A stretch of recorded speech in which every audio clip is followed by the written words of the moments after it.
Hey guys, I'm back today with another monologue breakdown. Today I am looking at Phoebe's I Would Not Be Thy Executioner. I love this monologue. It was requested by Athena and it's really great if you're looking for a comic monologue. It's not too tricky. You can really bring all your comic stylings to it. I really love it. And I also want to recommend, if you are thinking about doing this for an audition, do also look at Phoebe's other monologue, Think Not I Love Him Though I Ask For Him, because I think it's always a great opportunity when a character has multiple monologues to look at all of them, or in this case she's got two kind of really good ones, and have a look at what you can kind of discern about the character, because a monologue is like a bunch of character information coming at you. So don't just look at this monologue, look at the other one as well. I've done a breakdown on that and see what you get out of it. And you might even go, oh, I actually like the other one more, or maybe one of them is more accessible to you. That will help you make those decisions for your audition. I have had a lot of As You Like It requests lately, so I will be doing a lot of breakdowns on Rosalind as well, and I will link those below once they're all ready and uploaded for you, and I'll make a little playlist as well on my homepage. If you're digging into As You Like It, honestly, I really think the more you understand about the whole play, the better. So do just watch whatever you have time to watch in terms of those videos, even for other characters. It will really help you build an understanding of the world and the relationships, and that is important.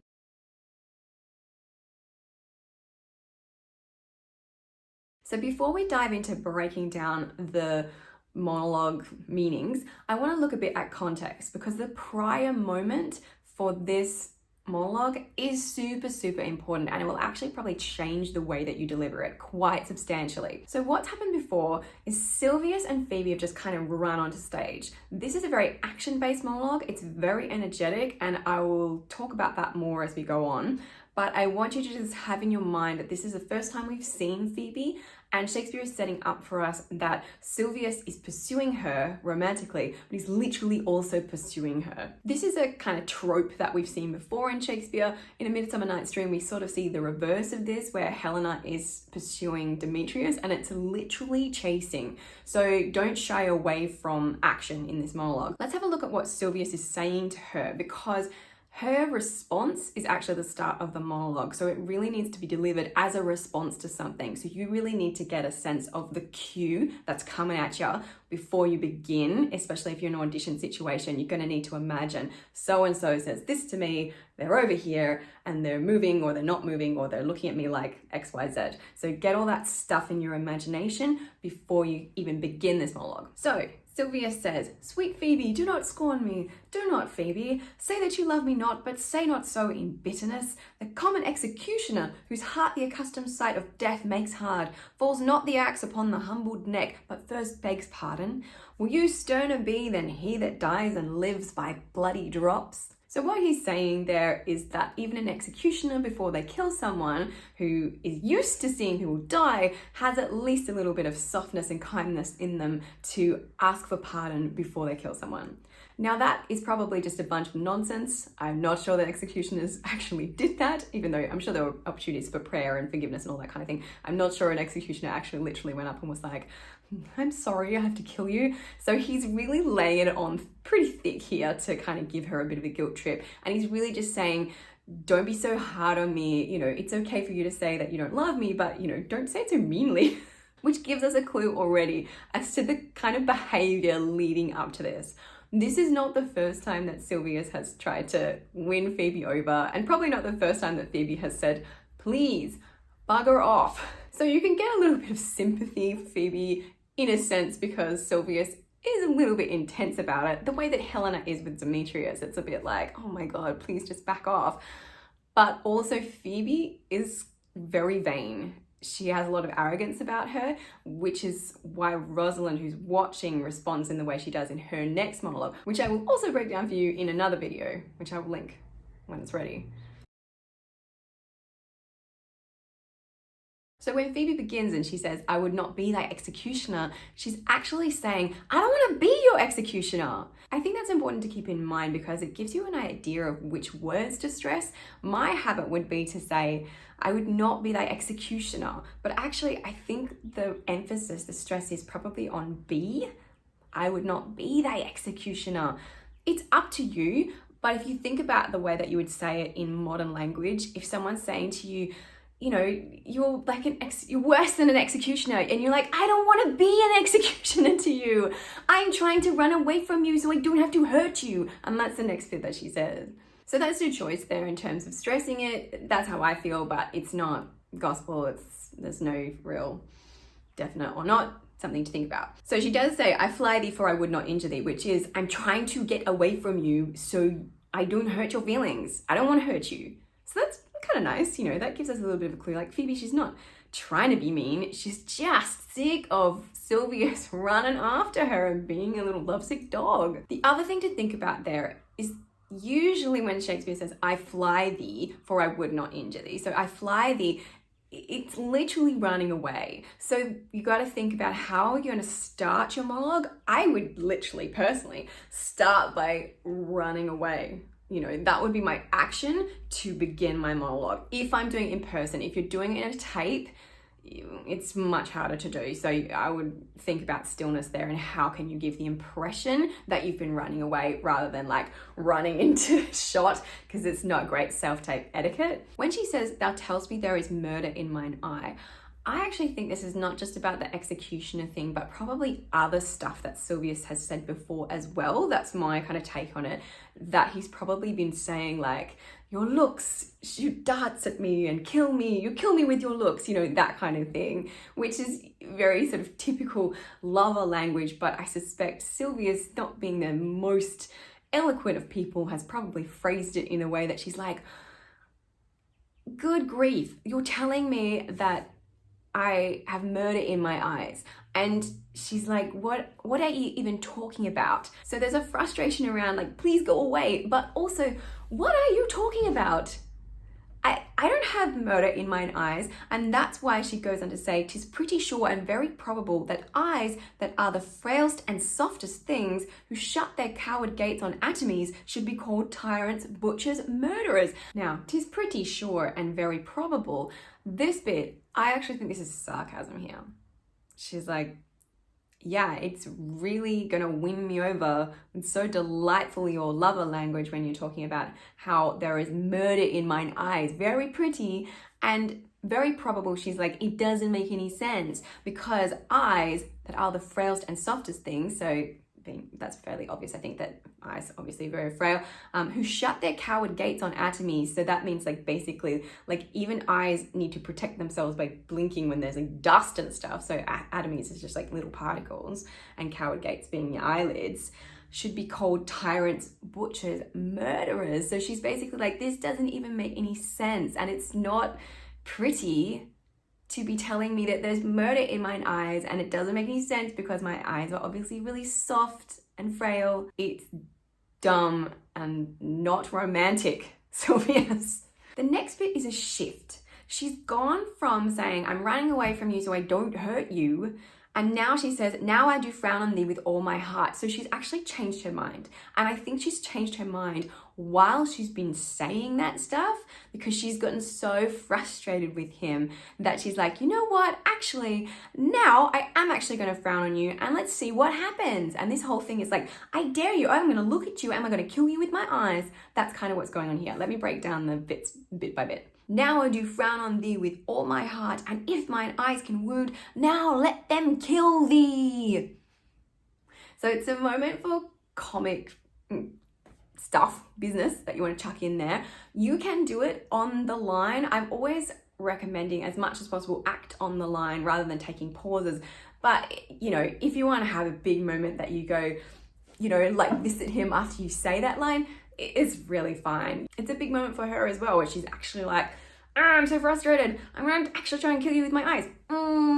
This next bit when she's saying, now counterfeit to swoon, why now fall down?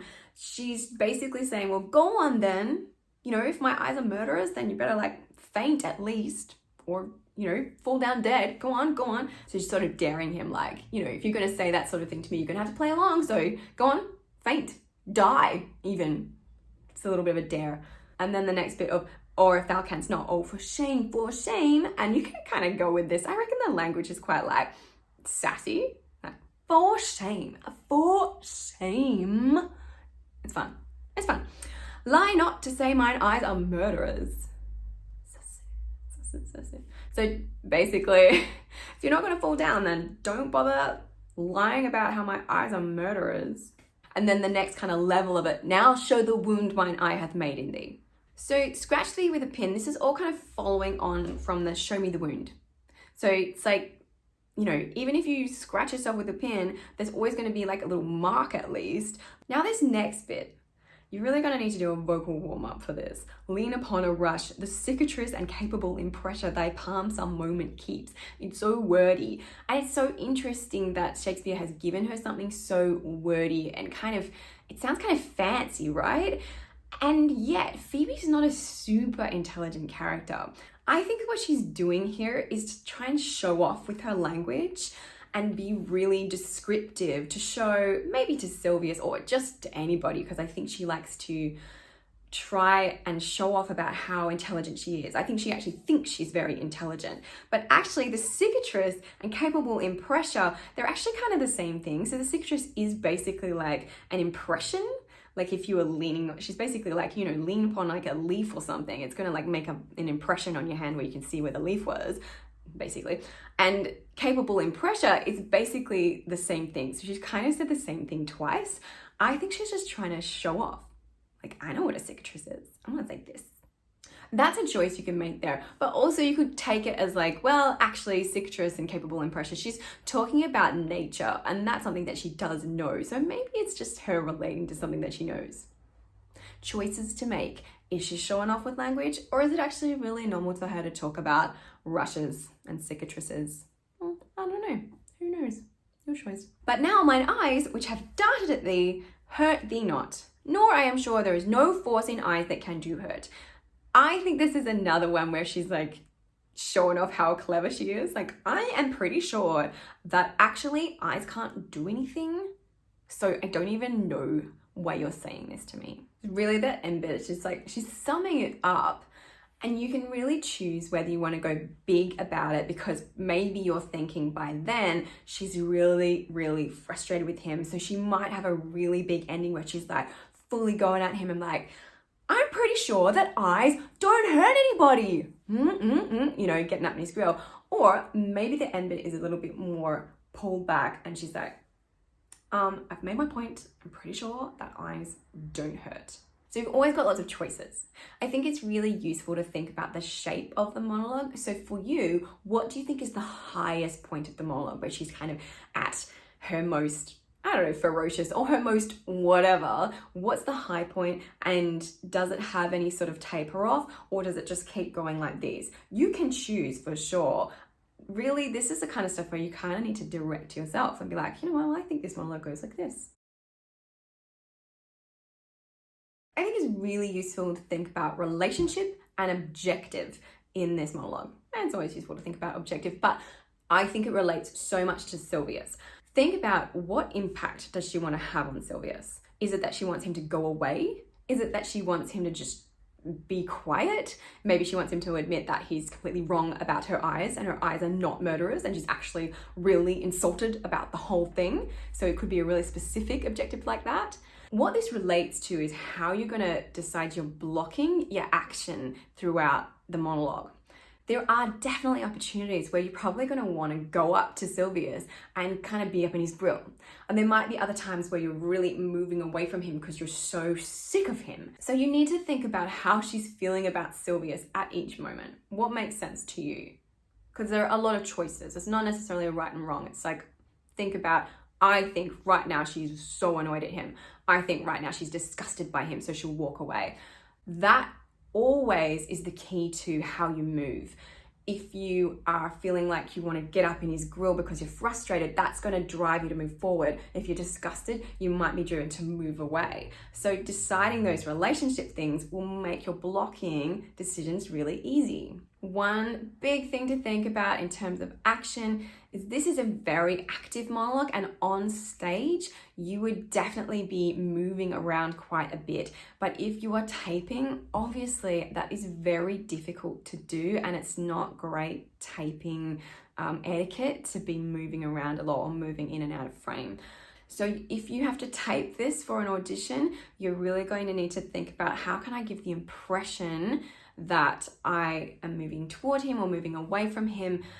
And that is all related to those clear relationship changes. If you understand how she feels about Sylvius at any given moment, you will be able to give that impression of like wanting to move towards him or wanting to get away from him. And it will be smaller on tape. You know, it might just be this versus that, rather than literally moving around the stage, which you definitely can if you're on stage for an audition, you know, or in a room rather than filming yourself. So relationships are key here. Understand your objective, understand your relationship, and the impact you want to have. And that's all for today. I hope you found that helpful. Do check out the other Phoebe monologue. I think it's really useful, and the Rosalind monologues that are coming up. As always, if you have any requests or comments, you can drop them below, and I really love to hear from you. And other than that, I will see you next time. Good luck with all your auditions. Bye!